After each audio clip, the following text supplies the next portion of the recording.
I would ban abortion in all forms. I would also reinstate capital punishment for murderers, for pedophiles, for rapists. This is Romans 13 in action. People need to get this through their head. It is not the job of the government to give you money. It's not the job of the government to educate your kids. Do you think you would get elected?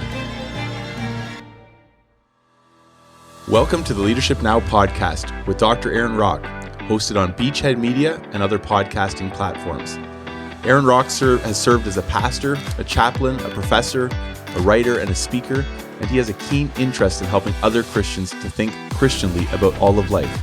So on this show, we talk about the nuts and bolts of theology, church life, cultural issues, apologetics, ethics, and other relevant matters that will help you to lead better now.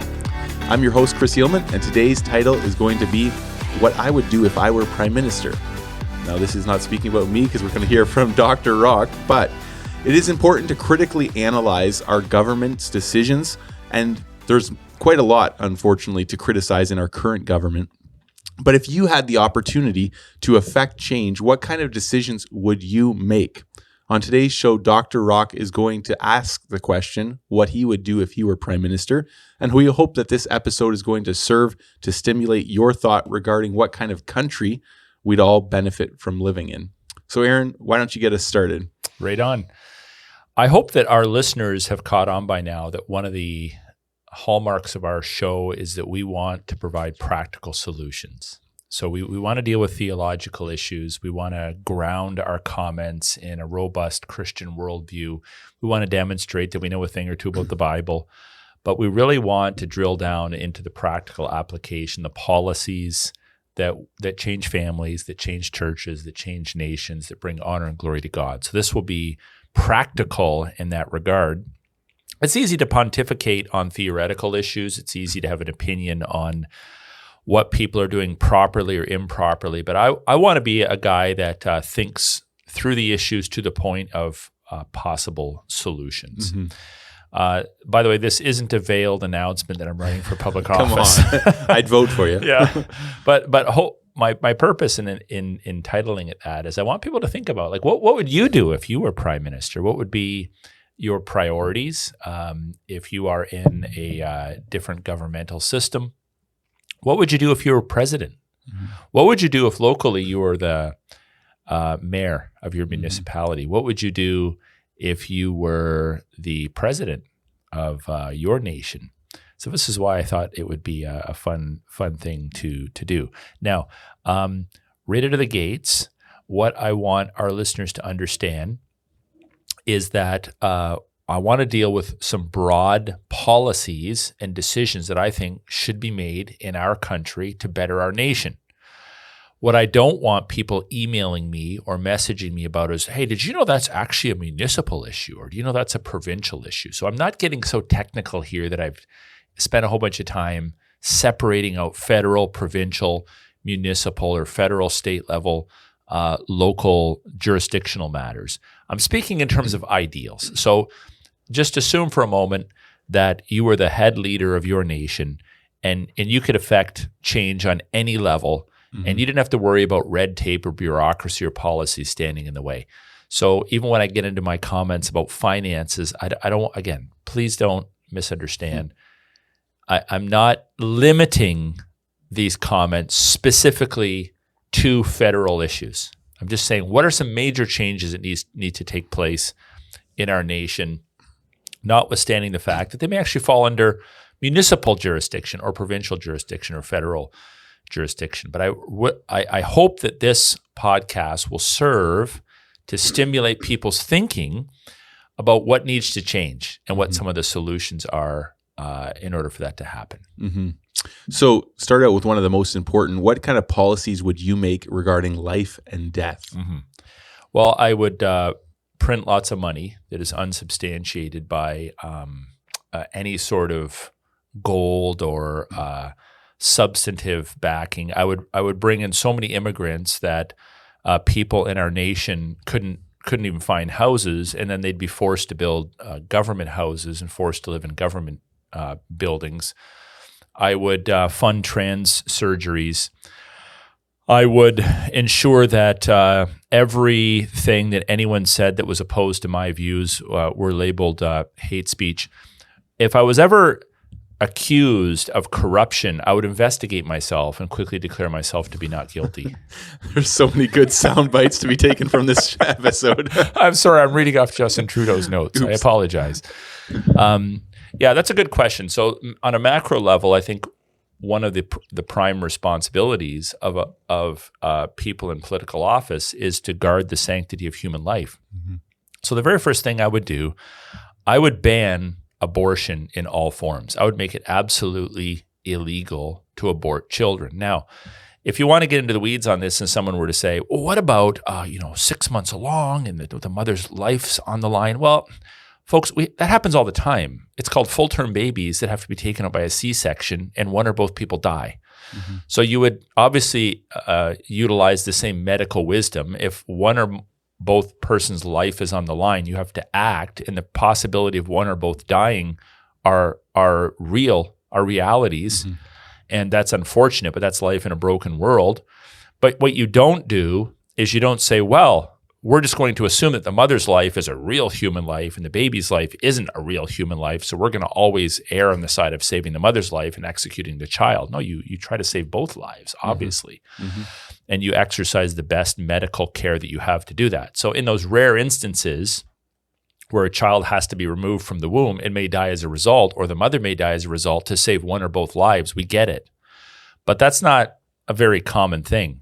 I would ban abortion right out of the gates on my first day in office. If I had the power to do that, I would ban abortion. Mm-hmm. I would make assisted suicide illegal. I would make the execution of depressed people at the hands of the state, the execution of old people at the hands of the state illegal. I wouldn't force people on, to be hooked up to machines to extend their life beyond what is natural and normal ad infinitum. But I would not allow for people to be executed at the hands of the state. Mm-hmm. I would make trans surgeries illegal. That would be illegal. You would not be able to participate in that. You can't get your parts cut off and rearranged and make yourself into some Frankensteinian individual. I would also reinstate capital punishment for murderers, for pedophiles, for rapists. This is Romans 13 in action. This is the wielding of the sword in action. Mm-hmm. Sadly, so many people, even in the Christian community, bristle at the concept of capital punishment. Oh, that sounds archaic. That sounds medieval. No, it's actually pre-Old Covenant. Mm-hmm. You can reference Genesis 9:6. We've dealt with this in other episodes. Yep. Let me give you an example of how horrifying our judicial system is. One of my daughters was born in the year 2000. So this is a little bit emotional for me. There was another little girl born in our country in 2000. Her name was Tori Stafford. At the age of 8, she was abducted by a young man. I think he was around 28. His girlfriend was about 19. She was abducted by these two creeps. She was beaten up. She was raped. And she was ultimately murdered with a claw hammer. And then her body was disposed in a rural area in our province, in Ontario. Eventually, they caught the perpetrators. They both went to jail. Canada Proud, which is a Twitter site, commented on this week. If you research it a little bit further, there's a lot of accuracy to it. So this little 8-year-old, after being abducted, raped, murdered, her murderers, Michael Rafferty and Terry Lynn McClintock, are now in our quote-unquote correction systems with tennis courts and ice rinks.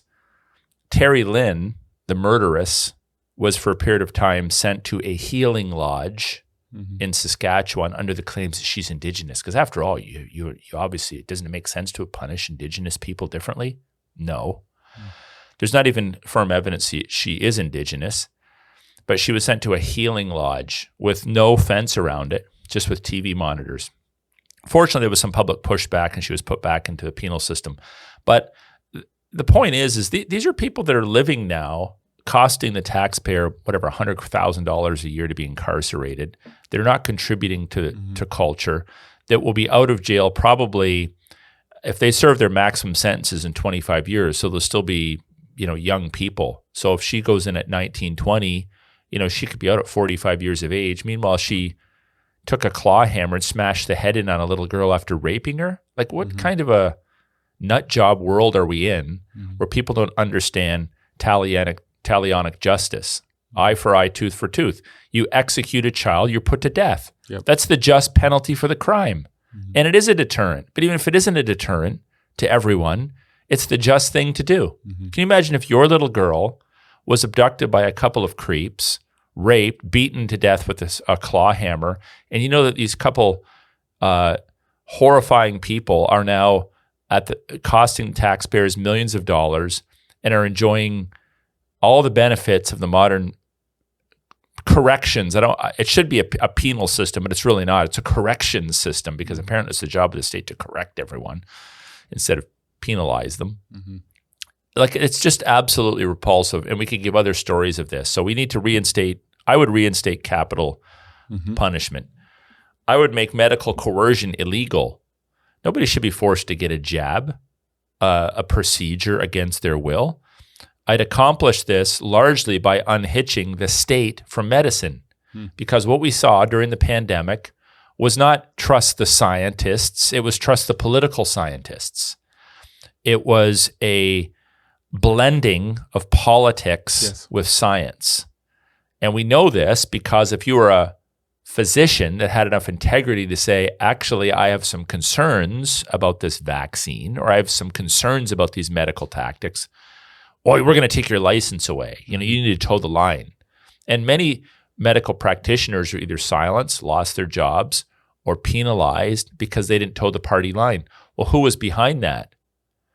The medical associations that are in bed with the politicians that were pontificating on medical matters as if they were somehow our family physician. We have to separate. There has to be a separation of powers if you're going to have a properly functioning system. When you meld your medical system with political considerations, where those overseeing your medical system are being paid by politicians, in a sense, through tax dollars, when there's an undue, they're not at arm's length from one another, I guess is how you could put it. You have corruption in medicine, so now you have coercion. So I do believe it's in the best interest of a properly ordered society for a state to have basic laws and regulations that would regulate healthcare providers. But that's it. All healthcare should be provided by competitive, client-centered providers. And if they don't treat you well and they make you wait in the lobby for 10 hours, you go to the next clinic. You go to the next hospital. You would buy health coverage. This sounds so strange to many Canadians. It's more normal in America. You would buy health coverage just like you'd buy car insurance. The state doesn't pay for your car insurance. The state doesn't pay for your life insurance. It'll probably get to a point where it wants to. Well, you're actually paying for it, but they want to take the money out of your pocket. So why do we think it's so weird that we would pay for our own health coverage? And then you could also have a public purse, or better yet, if you reduce taxation, you allow health charities to be formed within a nation to provide for the basic health care of the have-nots, the people in positions of poverty. But what we're seeing in our nation is this blending of state and health care, and it's an absolute mess. And the government's response, let's throw more money at it. Let's throw more money on it. No, the system, the concept is broken, and it just simply doesn't work. The final thing I would do, and there's many more things we could talk about, but these are some of the ones that came to my head first, is I would build a robust military capable of actually defending our nation. It doesn't mean we have to have a military so large that we have to send tens of thousands of troops to other countries to deal with every skirmish that's going on out there. But if we're going to have a territory, and I believe we're the second largest land owning country on earth, we should be able to defend our territory. And by the way, the people that would be part of that military would actually be familiar enough with reality to be able to tell you whether they are actually a man or a woman, right? And we wouldn't have things like tampons in the bathrooms for male soldiers. I mean, talk about an absolutely nonsensical place to put them. Historically, countries have been defended primarily by red-blooded men. And regardless of their skin color, red-blooded men. And is there a place for women in the military? I suppose, in technician roles and whatnot. We could talk administrative functions, on and on and on. But primarily, your military would be staffed by red-blooded men who actually knew they were men. Mm-hmm. Yeah, pretty basic concept. Yep. So that's radical, by the way. Yes, so radical. Basically, everything I'm saying are things we used to do. Yes. So it's not particularly radical. These are extreme views. These are normal views. Yes. That people have historically held to. Yeah, normal and historic views, right? So when it comes to things like our national debt and economics, what kind of policies would you make there? Okay, well, this is where we need a major overhaul in our country and in many other Western nations. We have successfully created several generations that just think debt is normal. Mm-hmm. And when you talk to people about political issues and you say, hey, we have a national debt, their eyes just glaze over. It's like, what is that? Who cares? National debt. It's some esoteric thing out there. It doesn't affect my life. Well, it does affect your life. And it's important for people to have you don't need to be an expert, but have some basic understanding of economics. You can't keep buying and providing services for your citizens that you don't have the money for. And you can't keep putting your nation into debt so that a large part of our taxation systems are going to fund debt. The politicians are giving themselves copious, endless raises, while the cost of living is going through the roof, and the cost of or the paychecks are not going up commensurate to the cost of living. One of my own children is living up in Cambridge and is looking for a house, and pretty much if you could even get one, okay, pretty much the starter houses are going to go for $650,000.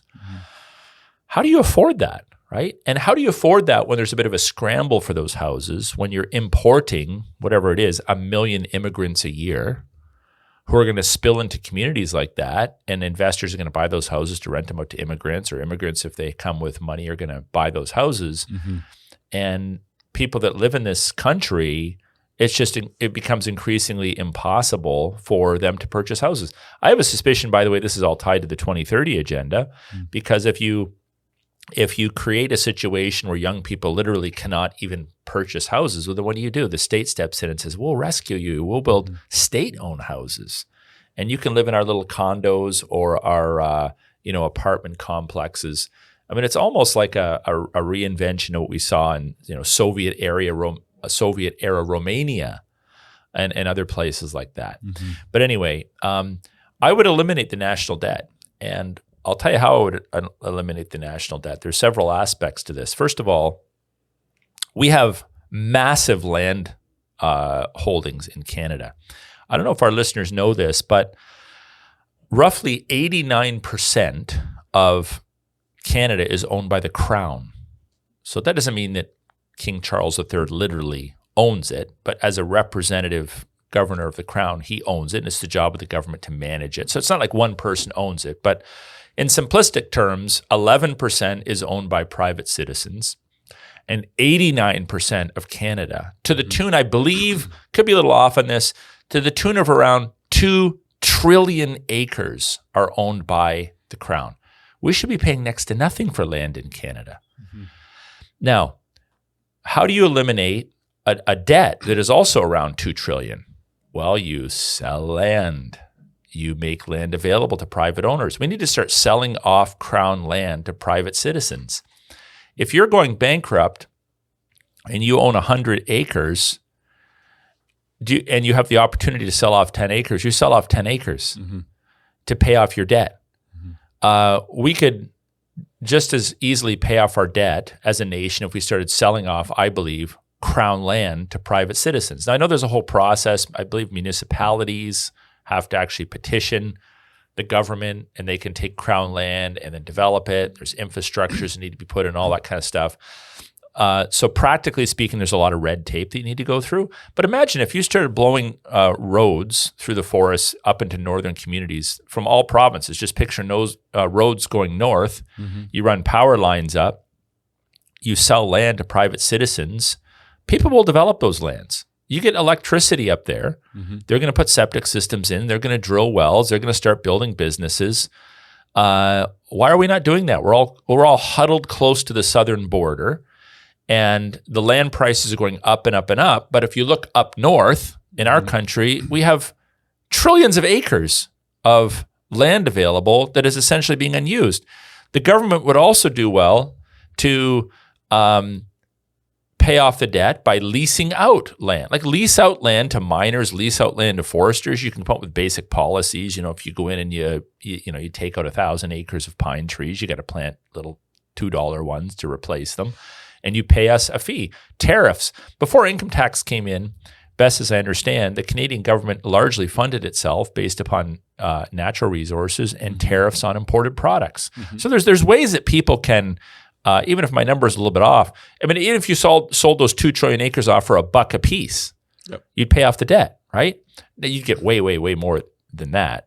But if there's all this red tape that people have to go through to even access Crown land or buy Crown land, people just throw up their hands. Most people aren't going to do the work to do that. We would need to massively reduce taxes. I would massively reduce tax. So on principle, there would be no income tax.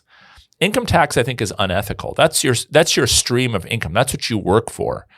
I think people should pay taxes, but we should pay federal taxes or provincial taxes in the same way that we pay municipal taxes. You get a bill, right? You get a bill. Your property is assessed. You get a bill by your municipality, and it says you owe us $5,000 or $3,000 or $10,000 or whatever your tax rate is per year. On principle, you should be billed for your taxes, but not taken off your income tax, because then you never see it. And there just seems to be something innately unethical about the government stepping in and having an agreement with your employer that forces them to take money off of your paycheck and give it directly to them. That's a control tactic that's inappropriate. The government could generate income again by allowing private industries. They need to get out of the business industry. They need to get out of healthcare. They need to get out of plowing roads. They need to get out of building roads. They can oversee all that. Those should all be done by private corporations that have contracts with the government and have basic regulations in place. But the government can generate income because on behalf of the Crown, they could lease out, rent out, sell off portions of Crown land and pay off the national debt, and then stop going into national debt after that. Here's a radical thought: pay as you go. There's a radical thought: pay as you go. Stop accumulating debt. So it's interesting that I received a flyer in my mailbox from our local provincial member of parliament. We call them MPPs here in Ontario. And he is part of the Progressive Conservative Party, they call it here in Ontario. And I opened this big flyer up, and it's this long list of all this money they've given away. That was the main thing that he wanted us to see.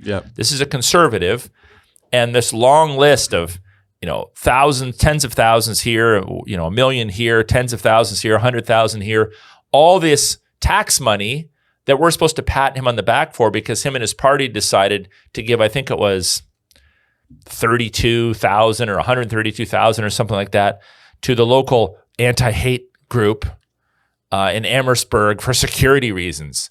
Are you kidding me? That's not a conservative way of running a country. You're taking tax dollars and you're just giving them away to these people so that you look good. And that's not what government is for. Government, people need to get this through their head. It's so weird that people have this idea that the job of the government is to take your money and redistribute it to people who ask for it. That's communism. That's not how taxation should work. Though, if you take taxes from your citizens, you take those taxes to provide public justice, basic public services. You don't take tax dollars from people so that you can pay for rainbow flags on municipal signs. You don't take money off people's paychecks so you can give it to the local quote-unquote anti-hate network. And they're not anti-hate at all. They hate all things Christian and all things historically Western. That's not the job of the government. But whether it's liberals or conservatives or pretty much anybody in between, that's what they think. That's what people want. And the citizens need to be educated on these issues. And you need to hit the reset button in your head and understand that it is not the job of the government to give you money. It's not the job of the government to give you money. It's not the job of the government to do brain surgery on you. It's not the job of the government to do that.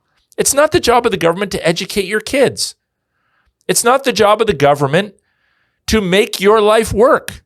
That's not the job of the government. The job of the government is to oversee public justice. And obviously that implies on the level of detail that there needs to be some regulation. You don't want people hanging out a sign saying I'm a brain surgeon and doing brain surgery on people and killing people when they have no medical training. There needs to be some basic regulations in place for that sort of thing. But we could massively reduce income tax by the government generating income off the trillions of acres of land that we have. A lot of countries don't have this blessing, but we have more natural resources than we could possibly use in our lifetimes. And we need to tap into those.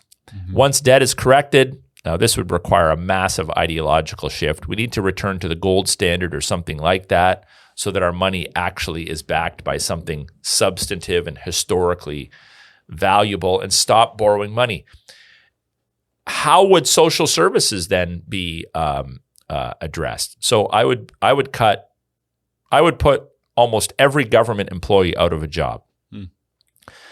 But if you're listing in your government employee, that doesn't mean you'd be unemployed. You would be very gainfully employed, because the job that you do for the government would be done for private industries. You may even be an owner or an entrepreneur in those private industries.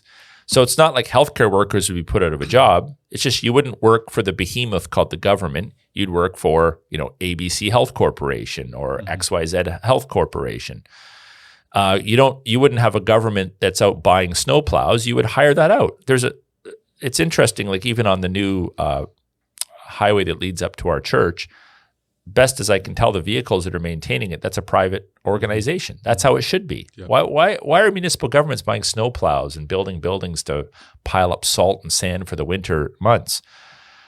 You hire that stuff out. You allow for competitive bids. You policing, firefighting. That doesn't need to be government. Historically, before we were born, there'd be different fire brigades that would be called to a scene to deal with an issue. I think even in the 1950s, all ambulance services were privatized. It's so weird that we think, all of this stuff, the really important stuff, has to be run by the government because they're the only ones that can do it, right? They're the ones that pay good wages. Well, of course they pay you good wages, and then they take half your wages in the form of taxes. And you are constantly then in the crosshairs of the citizens.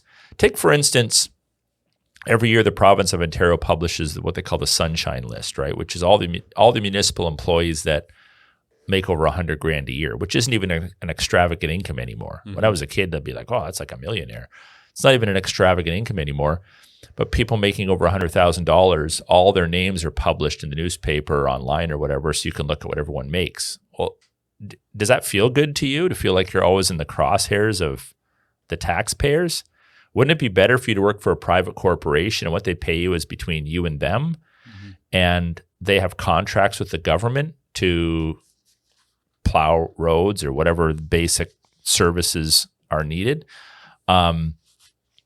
No one would lose their job. You just work for private competitive industries. I dare say that your life would probably be better in the long run. The state could oversee basic public infrastructure, like making sure there are roads, there's basic public sanitation, there's government buildings. Obviously, we'd have to have a revenue department, basic emergency social welfare, courts, standardized policies to ensure justice in a newly massively expanded private sector. But this stuff needs to be downloaded. Anything the government does in terms of a program becomes politicized, so it becomes a voting tool. So it's not really for you, it's for them. It's like, do you like what we're giving you? Will you vote for us again? It's not really about quality of outcomes. It's about what impresses you the most about us. We're going to give you more then the next parties will vote for us. This is the government mindset. It becomes very expensive, and the service just doesn't add up. As soon as you walk into a government-funded anything, you can just sense that you're just a number. There's no customer service, and they don't really care how long you wait. But when you walk into a private industry, if I walk into a hardware store and the guy comes right to me, hey, can I help you with something, sir? They know that if they don't have good customer service, I'm just going to go to the hardware store down the street. Yep. If you start a coffee shop and you can't offer a reasonably priced, decently brewed cup of coffee, no one's going to come to your store. Mm-hmm. But the government could serve you Folgers that was swept up off the floor, that fell off, the skids in the warehouse, that has rat poop in it and hair in it, sweep it up, grind it up, serve you coffee. If that's all you have, well, it's like, whatever, take it or leave it, right? Mm-hmm. And that's what we kind of get in healthcare. The problem with the healthcare system is not the healthcare practitioners. We have lots of great physicians and nurses. We're not belittling you in any way, shape, or form. Yep. The problem is you're working for a broken system. Mm-hmm. And most people know that. So I say all that to answer this question. People say, well, I can't even imagine, what would a society be like if we don't have healthcare? What about for the have-nots? Mm-hmm. What about for people that can't afford it? Have you ever heard of something called a charity? If you let people keep the vast majority of their paycheck, keep in mind that even under Old Covenant law, God exacted a 10% tithe. God, as the ultimate authority over all of life, exacted a 10% tithe. Mm-hmm. Now we live in a government system where they think they can exact 50, 60% of your income. They're playing the role of God, and you're supposed to thank them for it. Mm-hmm.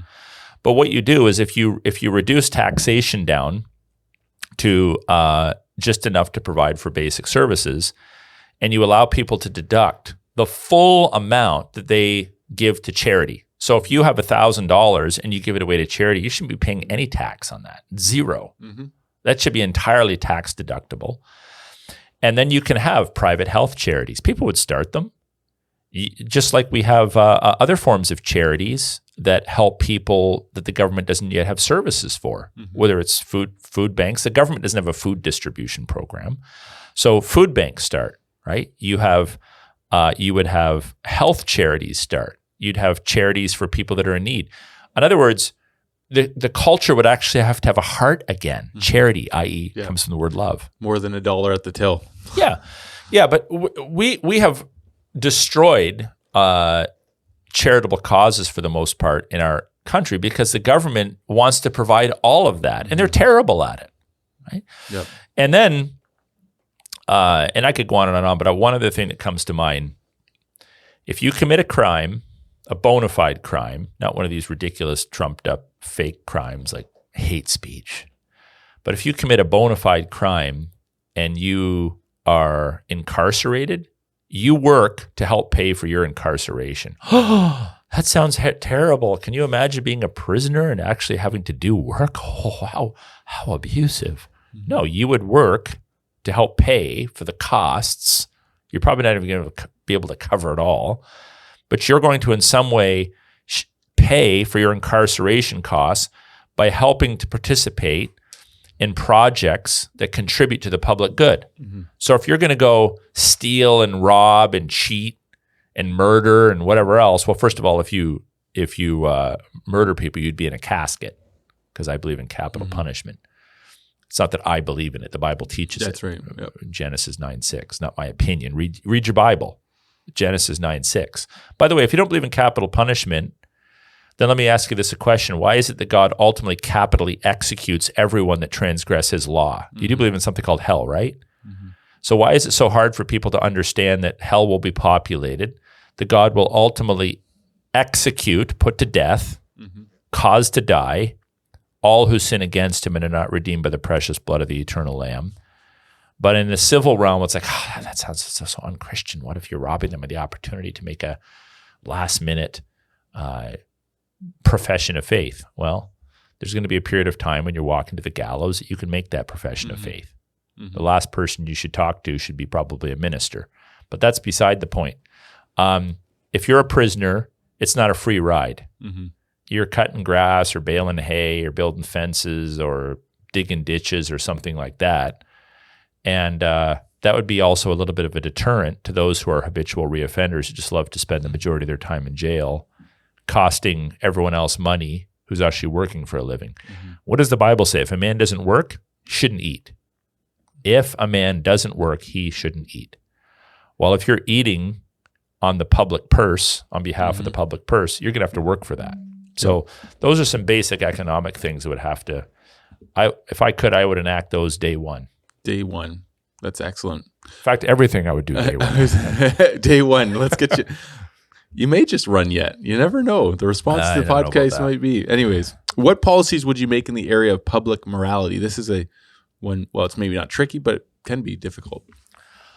Well, you know what? All these bills that are just flat out nonsense and contrary to God's laws, those would go through the paper shredder really quick if I had the authority to do that. So Bill C-4, gonzo.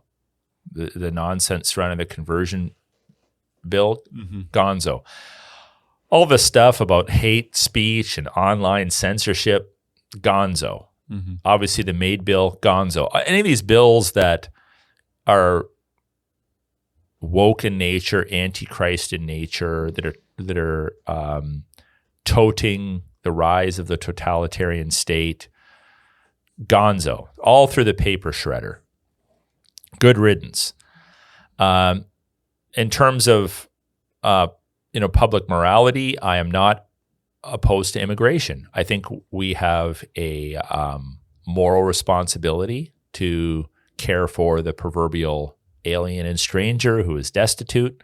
If there are refugees from countries where people's lives are being on the line, we should have systems in place to bring refugees in, immigrants in that regard. If there's people that are of like mind who they don't have to be born again, blood-bought believers, but if there's people that value the Christian roots of our nation and they're not here to bring Sharia law into place or to promulgate cultural Marxism or to champion communism or these other godless ideologies, that are going to contribute to this nation. We're a nation largely of immigrants. We would obviously welcome people from those backgrounds, but you'd have to still limit it. I mean, there has to be some common sense policies in place. I mean, you cannot, for instance, you can't say, we're going to build 650,000 houses this year and we're going to bring in 1 million immigrants. Now, I know not every immigrant has their own house, their family units,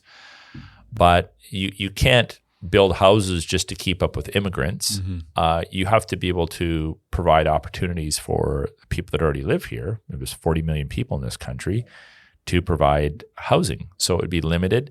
And I would not permit people to come into our country who are opposed to the historic current, I wouldn't even say current because I don't want to go down that road, but the historic values that built Western nations. I just wouldn't do it. You're not going to invite someone into your home to babysit your kid who hates kids. Why would you do that? You're not going to hire a dog sitter or dog walker that abuses dogs. Why are we inviting people into our nation that hate Western civilization? I mean, have you seen some of the protests by Muslims, even in the streets of Montreal, calling for the death of the Jews? Like, are you kidding me? Our grandfathers went to war to deal with the Hitler problem 70 years ago because he was murdering Jews. And now we're inviting people from a different part of the world into our country that want to kill Jews, that are literally shouting in the streets of Montreal, "Death to the Jews." By the way, I doubt many imams are listening to my podcast, but one thing, as much as I sometimes get a little bit upset with how much time Christians spend nitpicking, other Christians. Well, I'm more reformed than you. Well, I'm more reformed than you. And one thing that Christians are good at is they're not afraid to criticize their own. Like if someone preaches a heretical sermon, if someone says something out of place, if someone runs off on their wife, they get called out. And I think that is, sometimes it's not necessarily done in the right way, but I think that's something that has marked Christianity, which is a positive. We're not afraid to criticize especially in the Protestant wing of Christianity. We're not afraid to criticize our own. Well, Muslims love to talk about, they're a religion of peace or a religion of peace or a religion of peace. Well, if you're a religion of peace and you're seeing your Muslim brothers on the streets of Montreal chanting death to the Jews, why are you not immediately going public chastising that? Christians would do that. If we saw Christians doing that, we'd be all over that. Muslims don't do it, right? So they want everybody to think they're a religion of peace, but they don't hold each other accountable. And it obviously raises the most obvious question is, well, is it because you actually agree with what they're saying? And I suspect that they do. And if you don't, why are you not holding your own to account for the peaceable religion that you supposedly affirm? I'm not saying that to rile up Muslims or to pick unnecessary fights. I've had a lot of opportunities to evangelize Muslims over the years, but it's like the same with when we did the Million March for Children. We're down at the riverfront speaking publicly against people cutting parts off kids, and there's Christians and secularists and Muslims all speaking on the podium. And then a little while later, a lot of the folks that were part of the Million Man March, or what we call it again? Million March for Children. Million March for Kids, that were part of that are marching in the streets, down with Israel, and all this sort of stuff, right? So you can't have that. You can't keep importing people that hate Western values and expect to have a sustainable nation. You can have all your idyllic dreams of multiculturalism and pluralism and, we're all just going to hop and skip through the park and all get along with our different color shirts on and our different backgrounds and our different religions. Newsflash, it doesn't work, right? Unless there's some basic agreement on values and identity, it doesn't work. It doesn't work in marriage for people to have two completely different ideologies. It wouldn't work if you're starting a business. You don't have a capitalist start a business with a communist. Like it just, let's be partners. You're the capitalist, I'm the communist, but we'll just work it all out. Doesn't work, right? And in the same way, you cannot sustain a nation long term that's composed of all these little mini nations.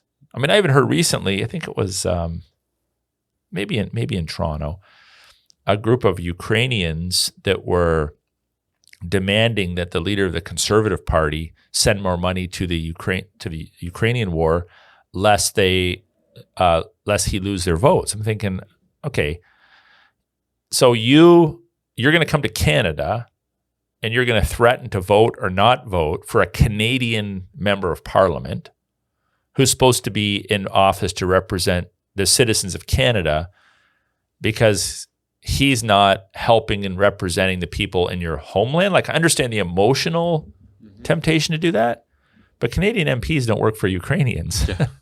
Regardless of what you think about the Ukrainian war, Canadian MPs don't work for Ukrainians. They work for Canadians.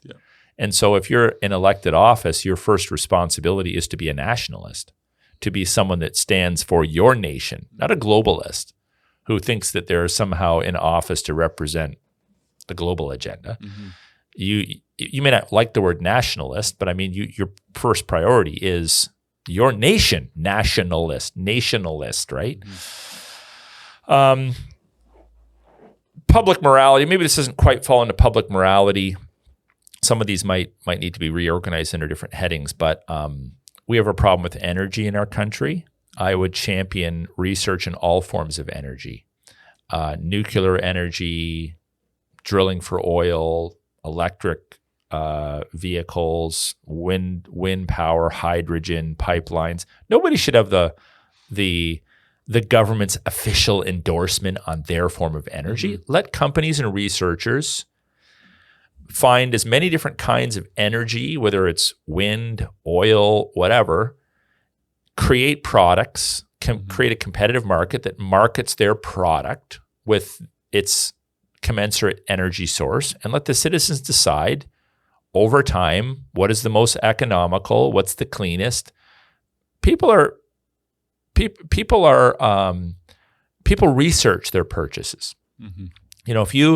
You'd be hard pressed for people to buy anything on Amazon without reading the reviews, without buying a vehicle without going online and cross-referencing it to all these sites that compare and contrast the pluses and minuses of every vehicle. The government doesn't need to be saying we all need to drive EVs. If EVs are the way forward, citizens will demand that over time because there'll be quality vehicles that function well in our climate and are cost effective. But if they're not those three things and another form of energy becomes that, people will develop that. Those things will develop over time. So I'd let businesses research and sell their products based upon, drum roll, their own merits, rather than some bureaucrat that says if you're going to be a good Canadian, you have to drive an EV. You have to drive an EV. No, that's ridiculous. Well, and then if it's not marketable, the government, and we sort of see this do this, they do all kinds of grants and stuff, right? So they take your taxpayer dollars again. And constantly manipulating. Right. See, they taxation is, in its most fundamental form, supposed to be to help fund the community, the nation, the province, with regard to its basic public infrastructure and oversight. It's not, but it's become so manipulative. It's become so stinking manipulative where you are forced. You would be more likely to go to jail for calling for a tax revolt than you would be for killing some 8-year-old. I mean, the reality is, like, the government, it's so interested in money and power, right? Which is one of the marks of tyrants. It's so interested in money and power, and they can literally just vote in any tax they want, and there's nothing you can do about it. And democracy, while it's probably still the best system we have, it's full of holes, right? Democracy. So on election day, you get to go and vote for someone who then is in bed with a party, who then just is going to do whatever they want till the next election day. This is why a lot of people don't even bother going to the polls, because they just feel hopeless. What's the point? What am I going to? I'm going to go to the poll and vote for a guy or a girl or someone that doesn't know if they're a boy or girl, a Zay, a Zur, or a Key or whatever, and they're going to go and supposedly just do whatever their party wants them to do. So it sounds democratic. They don't really care what you think after the fact. You can write your letters. They'll do whatever they want for the most part. Okay, I would champion free speech. I think that's a moral issue. Now, I wouldn't champion absolute free speech. I believe that our speech is still constrained by God's laws. So, public blasphemy, outlawed. God is the basis of law. If you're going around cursing God's name in public, there's consequences to that, because that's essentially high treason. You are denouncing the very authority upon which human civilization is built. Calling for the death of people, obviously, the death of innocents, to be more accurate. These things would be banned. If you're in a cubicle beside someone at work and you're screaming into their ear for an hour on end, you don't say, well, free speech, you can do what you want. I mean, free speech isn't totally free, but what you're not going to do is you're not going to be doing what the government's doing and censoring people to their agenda. I would not police, believe it or not, people's private sexual lives. I would not do that. I wouldn't be sending out police with flashlights to look in your bedroom at night to see who you're having sex with. I wouldn't be doing that. But I would actually ban the public incitation to sexual sin. So it would be illegal to publicly promote adultery. It would be illegal to publicly promote homosexuality.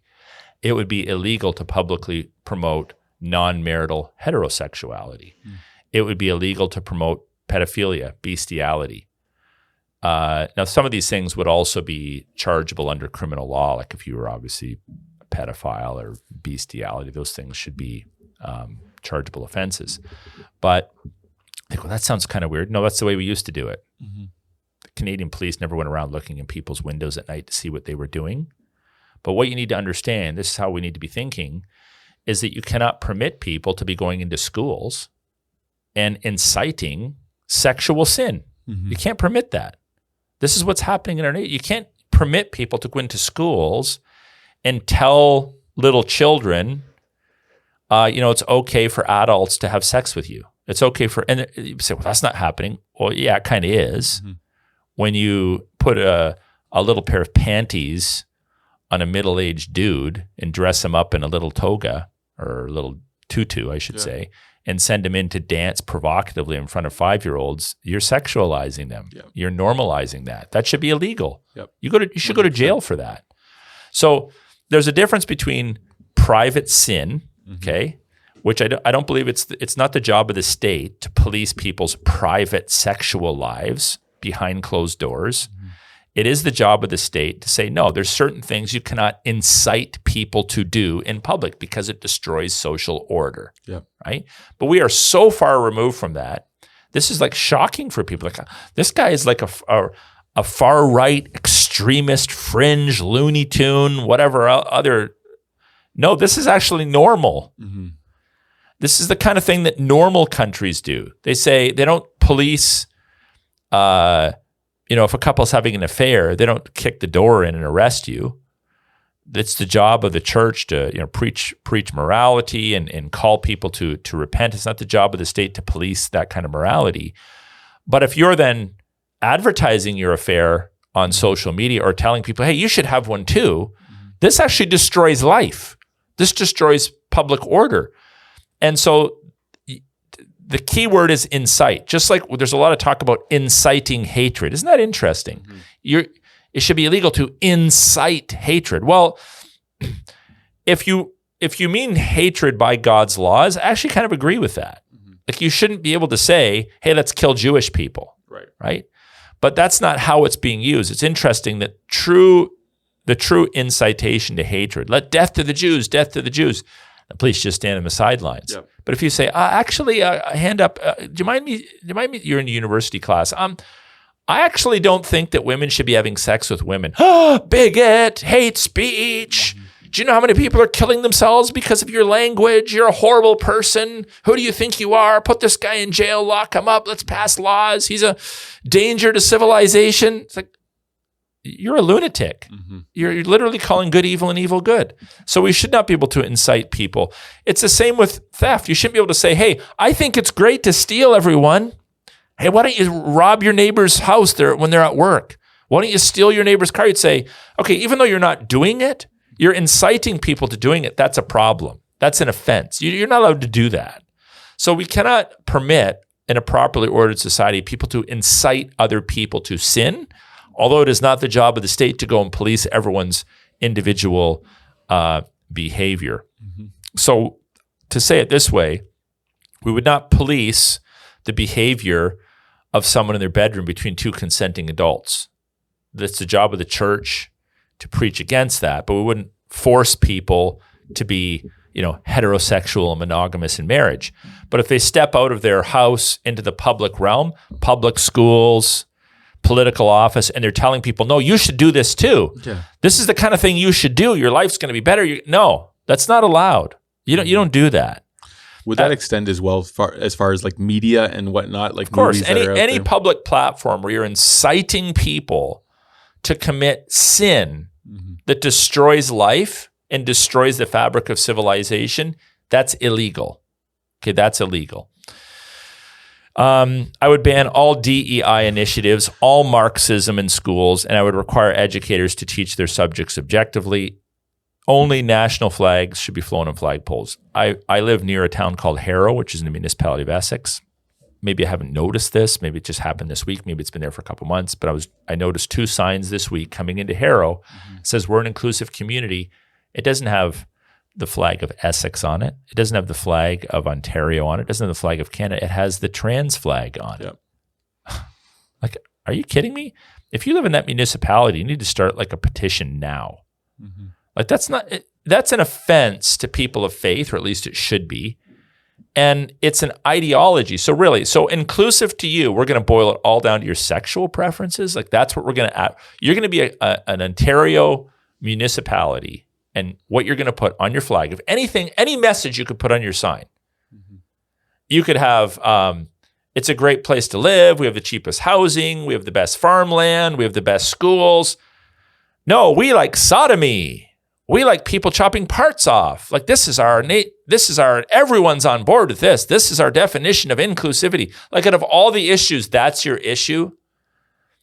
Those signs need to be removed and replaced with a national flag, a provincial flag, or a municipal flag tomorrow, right? And people need to speak out against that.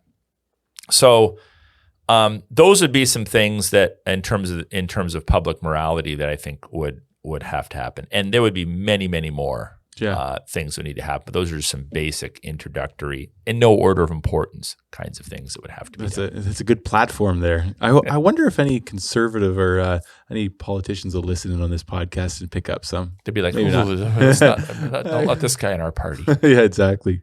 Okay. Do you think you would get elected? No. Come on. Ye of little faith. I wouldn't.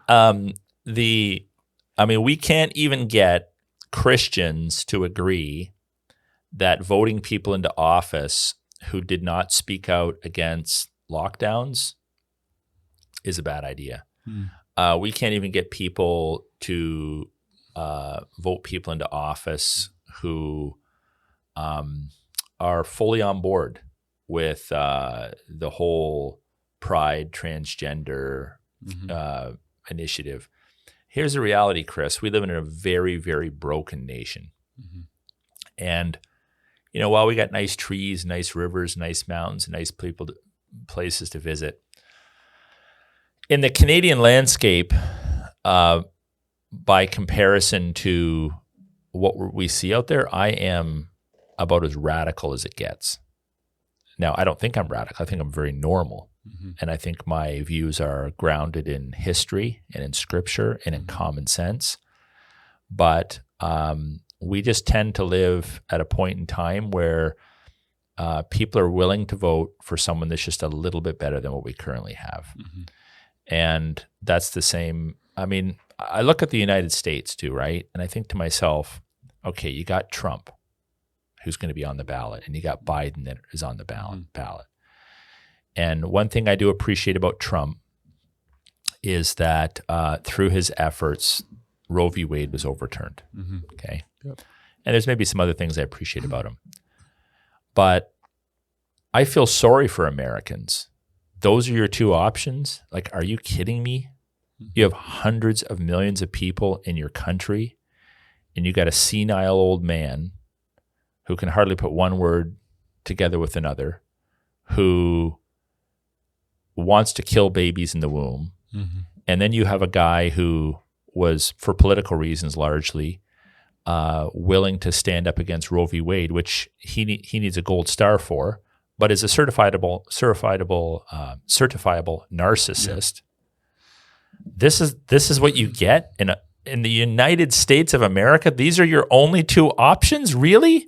Now, people that play the political game don't want to say that because we don't want to say anything negative about Trump because we certainly don't want Biden to get in. I understand your the little political game that you're playing. I understand that.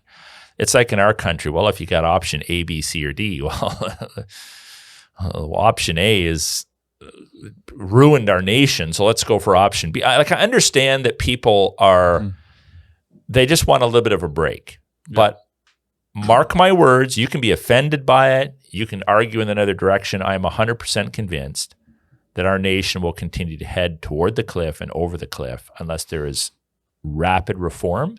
And if the people of God aren't even comfortable with the things I've talked about, or they're comfortable with them, but if you go down the list, it's like, well, we could probably find a party that agrees with a quarter of the discussions about, economics.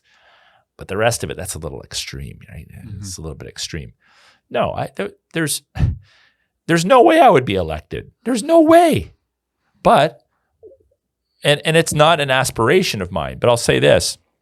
For those of you that aspire to political office, if you go in because you're an incrementalist and you think, I'm going to go in, I'm going to kind of keep my head down, I'm going to try to build my platform, and over time, I'm going to make changes. Okay, God bless you. I commend you for your courage. I commend you for your efforts. But I've seen it before. If at the end of your term, You have not seen substantive changes. You were duped. You were played the fool, or you were compromised. I've seen it time and time again. I'm going to go in and I'm going to change this and I'm going to change that. But once you're in the system, like, it's incredibly partisan. Your votes are whipped time and time again. You kind of have to vote party line. Literally, you vote party line, and the party is largely controlled by big donors and whatever. Money is a huge thing. So most parties are going to be in or out based upon how well they run the economy or how much they destroy the economy. Most people aren't prepared to stick their neck out and put a petition together because the local municipality has the flag on the sign. It's just not worth the headache. Most people aren't going to waste time walking in front of the hospital protesting abortion, or it's just, they got other things to do, right? They got a vacation to plan. So because we have such a compromised church, the chances of someone being voted into office, and then of course you need a large portion of the vote to get in, that's even half as conservative as I am, is, I mean, that's going to be a multi-generational prospect unless Jesus Christ comes back soon. But having said all of that, I do believe in revivals, right? I believe in them. And I believe that we are called to do the right thing and to say the right thing regardless of the outcomes. I am not a pragmatist in the sense that I don't need to say or believe something and get a result in order to maintain my beliefs. Right? I'm not a pragmatist. I'm not a pragmatist. I see the rise of pragmatism in the Christian church today, where it's like, well, we're going to fight for cultural change because we believe we're going to get it. Well, okay, I'm glad you're optimistic prior to the second coming of Christ. I'm not. I am a historical premillennialist. I'm not a postmillennialist. I have many, many postmillennial friends. I love them. I think it's a valid eschatological system. I don't buy into it exegetically. It's not a hobby horse for mine. And a lot of people think I'm a postmillennialist because they're like, well, he must be because he fights for cultural change. Exactly. No, I do it because it's the right thing to do. And I do it because in my lifetime, I believe that God can bring about revivals. And I have a track record, especially during the pandemic, of proving that I will resist tyranny. And I will seek to effect change in the culture that I live in because it's the right thing to do. It's the principled thing to do. And every Christian, regardless of their eschatological persuasion, should don that mindset. It's the right thing to do. Are you prepared to do the right thing regardless of the outcome, right? Now, could I be wrong on my eschatological system? Of course. But I'm going to do the right thing regardless. I'm going to continue to study the scripture. Could I be swayed one way or the other? Of course. Am I going to be tribal about it? No. Is it going to become my hobby horse? Nope.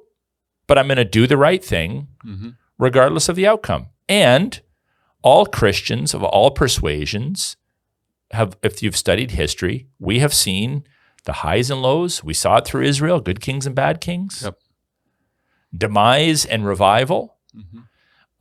We've seen that in the West. We've seen that in African countries. We've seen that in South American countries. God brings revival. And because he is king and he owns every square inch of the planet, every once in a while, at key points in history, he steps forward and he kind of reminds people in an extra special way who's the boss. And he forces people to their knees, and he forces people to repent, and he brings about mass conversions. And that can happen again because we don't have a timeline in mind. We don't know when Jesus is going to make all things new. But we do the right thing regardless. And, I'll just say this to people too. You can spend all your time checking all your eschatological boxes and crossing your T's and debating and arguing and speaking and writing on it. But at the end of the day, when push comes to shove, are you affecting change?